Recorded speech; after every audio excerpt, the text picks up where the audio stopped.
Welcome to another edition of Back Talk, brought to you from the Southeastern Studios in Mount Pleasant, South Carolina. Each episode, you'll hear from board-certified physicians as they explore the latest in medical procedures that are now helping get more and more people out of pain and back to their active lives. You know, the other advance that you've been a big part of, that I'm blowing your horn a little bit, is this concept of what we call percutaneous screw fixation. You know, it used to be in the old days, and I'm old enough for the old days, right, that to put screws and rods in someone's back, we had to make that long incision. We had to use that hot knife, that cautery. We had to cut the muscle up and down the spine, and we had to cut the bone away in order to see where to put the screws. But that's all changed, right? It has, and again, that's something that I've taken from you and run with a little bit, for sure, particularly with these bigger surgeries that we sometimes do. And there's a couple reasons why you can do that now. One, obviously, the technology and the understanding of how to put the screws in, whether it's with X-rays, whether it's with intraoperative CAT scan, and now increasingly we're using robots, as you know, which is just sort of advancing things more and more. And really, to be able to do that, and not to get too into the weeds, but when we talk about the lateral interbodies, that you're doing a fusion through the front of the spine. And then when you put the screws in the back, you can sort of think of it as a belt and suspender type effect, where you're supporting the spine in the front and the back to stabilize the spine. And so because you're getting bone in the front of the spine, which is the fusion, which is the goal of the surgery, you don't have to rely on sort of the old way of doing surgery for fusion, where you're putting posterior lateral fusion, meaning you're having to open up the tissues, strip all the tissue off the spine, prepare the bone at the back of the spine, and then put bone graft, which takes a longer time to do, can be more morbid, have more complications. And so this way you're putting the screws in where you don't have to put the bone in the back a lot of times. And so you can do that what we call percutaneously, meaning you're not making a big open incision, just making small, tiny little incisions big enough to put the screws in.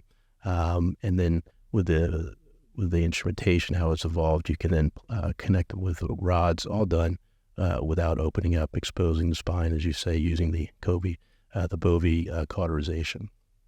Right. You know, I sort of think about it when I was, all surgeons do general surgery training when they're learning to be doctors. And your first year of surgery training is what they call general surgery training.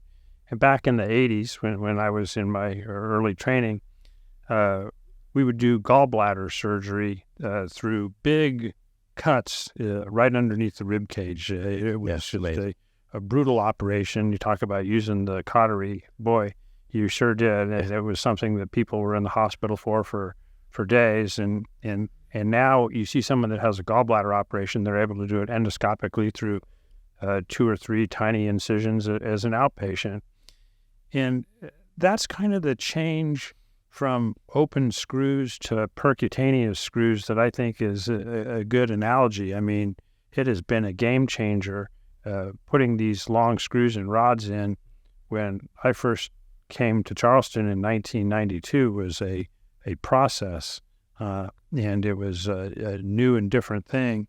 And this percutaneous screw thing that really you've championed and headlined over the last 10 years has allowed us to do something that we never could have thought about doing before, which is to put fixation or screws and rods in somebody's spine without cutting their muscle, without cutting them open, with using an image guide like a robot to help guide placement of the screws, something that if you would have told me that when I started 33 years ago, I honestly wouldn't have believed. Yeah, no, I agree, and I obviously haven't been around it as long as you, but I've been doing this. That's obvious, yes. Well, I'll trade hairlines with you. Yeah. But even with my training, we never did any of these percutaneous approaches. And you can look at the data and talk about the papers about the benefits and of open versus closed surgery, but the outcomes and the differences between doing these more traditional open surgeries as we move to more minimally invasive surgeries are just dramatic, in my opinion. And So it's good. It's fun to be a part of too, as you progress in your career, to see these things changing and to be involved with them. Particularly when you're working with a bunch of other very experienced, interested surgeons, and it's one of the great things about being here. Yeah, it's great to hear. Again, when you see someone have what we call a minimally invasive fusion, it almost sounds like an oxymoron, right? What's minimal? Sure. Minimally invasive about going in and taking someone's disc out and replacing it and putting screws and rods in. But literally, you've done that surgery as an outpatient, right? Done that surgery, and then someone has gone home. Now, it has to be the right kind of surgery and the right patient to do that. But that's even possible now with minimally invasive fusion, isn't it? It is. It's a tradition. It's being done more and more. That sometimes a little bit of that is just how it's defined by the insurance companies. But yes, if you have a healthy patient in the right situation, increasingly we're doing that. So nobody wants to stay in the hospital anymore. That is true. It's true, since COVID kind of whacked that up. So, well, I think that gives us a lot of insight as to some of the modern fusion techniques that, frankly, you've been a big part of developing here at Southeastern Spine Institute, and it's great to get it on the record today. Well, thank you. Appreciate it. We hope you enjoyed this edition of Back Talk and learned something new. Look for other podcasts from Southeastern Studios as we explore the latest in medical procedures that are helping more and more people living in pain get back to their active lives.